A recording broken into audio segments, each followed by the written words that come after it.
అందరికీ పేరు పేరున నమస్సుమాంజలులు. గిరిజన ఆశ్రమ పాఠశాలల్లోని భాషా పండితుల మరియు పీఈటీల అప్గ్రేడేషన్‌లో కదలిక వచ్చింది. మీ సోదరుడు గాల్రెడ్డి హర్షవర్ధన్ రెడ్డి. గిరిజన ఆశ్రమ పాఠశాలల్లో చాలా రోజులుగా ఎదురు చూస్తున్నటువంటి భాషా పండితుల పీఈటీల అప్గ్రేడేషన్ విషయంలో గత నవంబర్ నెలలో 102 పోస్టులను అప్గ్రేడ్ చేస్తూ ప్రతిపాదనలు ఆర్థిక శాఖకు పంపిన విషయం మనకందరికీ తెలిసిందే. ఆ రోజు లేదా అంతకుముందు చాలా రోజుల కిందట నుంచి మనం పాఠశాల విద్యాశాఖలో ఏ విధంగా అయితే అప్గ్రేడేషన్ విధానం జరిగిందో అదే కావాలని అనేక సార్లు ప్రాతినిధ్యాలు డిమాండ్ చేసుకుంటూ వస్తున్నాము. కానీ కేవలం పాత పద్ధతిలోనే 102 పోస్టులకు ప్రతిపాదనలు పంపిన నాడు కూడా మనం గౌరవ అడిషనల్ డైరెక్టర్ సర్వేశ్వరరెడ్డి గారిని, డిప్యూటీ డైరెక్టర్ దిలీప్ కుమార్ గారిని, అదేవిధంగా సూపరింటెండెంట్ చంద్రశేఖర్ గారిని కూడా కలిసి మనం ఆక్షేపణ తెలపడం జరిగింది. అయినా కూడా ఆ ఫైల్ గౌరవ సెక్రటరీ శరత్ గారి దగ్గరికి వెళ్ళి అటునుంచి అటు ఫైనాన్స్ డిపార్ట్మెంట్కి వెళ్ళి పిఆర్సి పీరియడ్ కాబట్టి చేయలేమని ఆర్థిక శాఖ తిప్పి పంపడం వరకు మనకందరికీ తెలిసిందే. కానీ 102 పోస్టులను అప్గ్రేడ్ చేసిన ప్రతిపాదనలు వచ్చిన వెంబడే నేను, మన సోదరీమణి ఇందిర, సోదరులు ప్రతాప్ సింగ్ గారు, రాంబాబు గారు, ద్రౌపదిని, చాలామంది నా దగ్గరకు వచ్చినటువంటి వీరందరూ ఒకటికి 2 సార్లు మళ్ళీ గౌరవ సర్వేశ్వరరెడ్డి గారి దగ్గరికి వెళ్ళి ఏదైతే స్కూల్ ఎడ్యుకేషన్లో జియో నంబర్ 23 ప్రకారం గత సంవత్సరం అనగా 2024 జూన్, జూలై, ఆగస్టుల్లో అప్గ్రేడేషన్ అయ్యిందో అదే మాదిరిగా కావాలని వారిని కోరగా వారు కూడా సుమారు 423 పోస్టులు అంటే 232 తెలుగు పండితులను అప్గ్రేడేషన్, 101 పోస్టులు హిందీ పండితులు, 90 పోస్టులు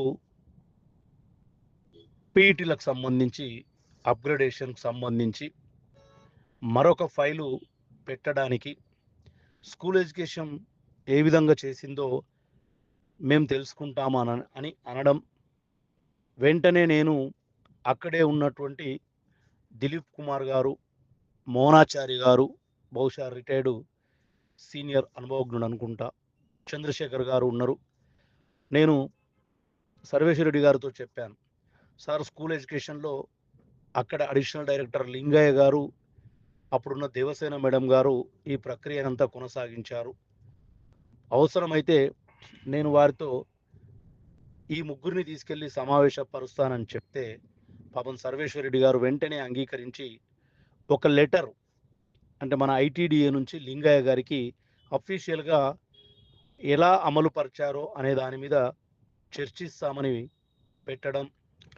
మళ్ళీ నేను లింగయ్య గారి దగ్గరికి వెళ్ళి సార్ వాళ్ళతో కూర్చొని మనం ఎట్లా చేసినామో స్కూల్ ఎడ్యుకేషన్లో కాస్త వివరించండి అని చెప్పడం. తద్వారా ఆ ఇరువురు కూర్చొని ఒక కన్క్లూజన్కి వచ్చిన తర్వాత గౌరవ సర్వేశ్వరరెడ్డి గారు, గౌరవ శరత్ గారి సూచనల మేరకు మళ్ళీ 21 డిసెంబర్ 2024 రోజు ఇందాక నేను చెప్పిన 232 తెలుగు, 101 హిందీ, 90 పీఈటీల అప్గ్రేడేషన్ సంబంధించిన ఫైల్ను శరత్ గారి ఛాంబర్కు పేషీకి పంపడం జరిగింది.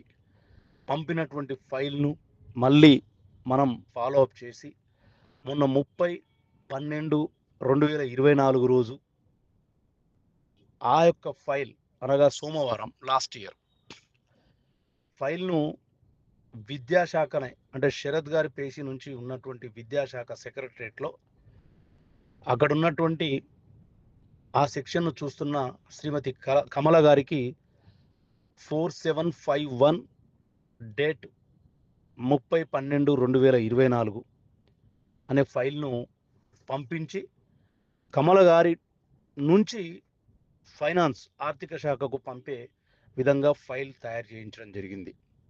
ఈరోజు మళ్ళీ నేను దిలీప్ కుమార్ గారి దగ్గరికి వెళ్ళి, సర్వేశ్వరరెడ్డి గారి దగ్గరికి వెళ్ళి, అట్నుంచి శరత్ గారి ఛాంబర్కి వెళ్తే వారు ఢిల్లీలో ఉన్నారు.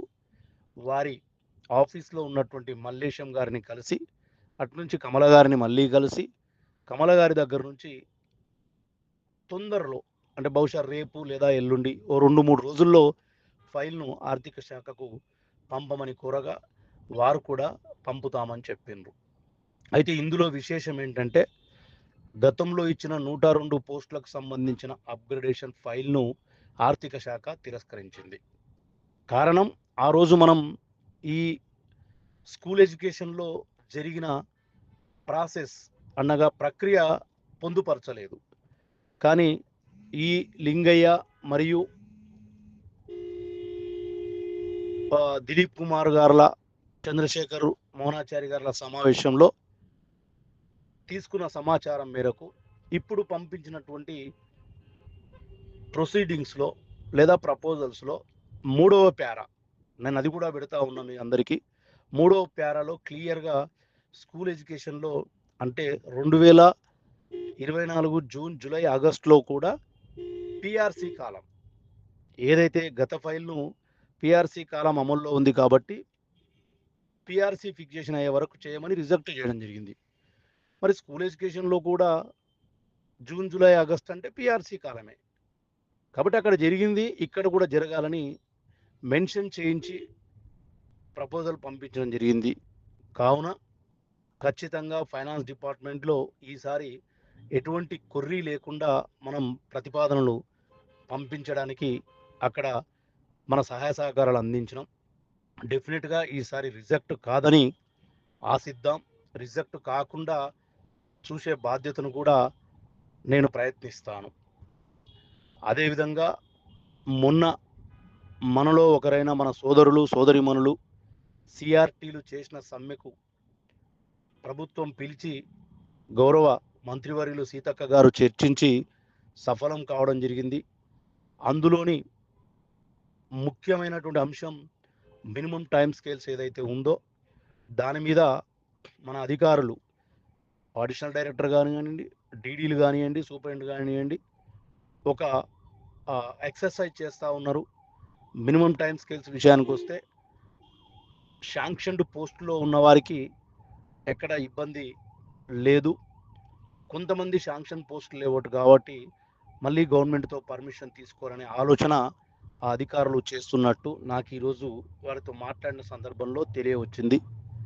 ఇక రెండో అంశం, సోదరిమణులు ఎవరైతే ఉన్నారో 6 నెలల ప్రసూతి సెలవులు మీన్స్ మ్యాటర్నిటీ లీవ్ ఈజీగా ఇవ్వవచ్చని వారు డిపార్ట్మెంట్ పరంగా మొత్తం తయారు చేసి పెట్టడం కూడా నేను మీ అందరికీ తెలియజేస్తా ఉన్నా.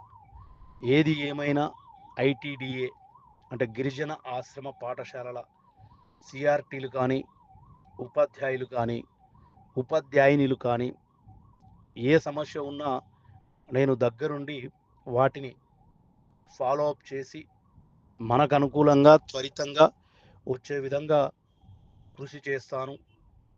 నాకు అనునిత్యము దీనికి సంబంధించినటువంటి సమస్యలను క్షేత్రస్థాయిలో ఉన్న వాటిని కూడా నాకు నాయకులు ప్రతాప్ సింగ్ కానీ, సోదరిమణి ఇందిరా కానీ, రాంబాబు కానీ వీళ్ళందరూ చెప్తూనే ఉంటారు.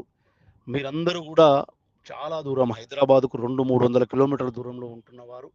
మీకు ఏ సమస్య వచ్చినా, మీకు ఏ అనుమానం వచ్చినా నన్ను పురమాయించండి.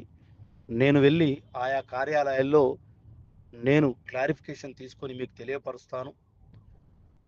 కాబట్టి ఇవాళ ఈ అప్గ్రేడేషన్ ఫైల్లో కదలిక వచ్చిందని చెప్పడానికి సంతోషపడుతూ ఆ కదలికలో ఎటువంటి ఆటంకాలు ఏర్పడకుండా కూడా ప్రయత్నిస్తానని మీ అందరికీ మాటిస్తూ మీ గాల్రెడ్డి హర్షవర్ధన్ రెడ్డి, పిఆర్టీ తెలంగాణ వ్యవస్థాపక అధ్యక్షుడిని.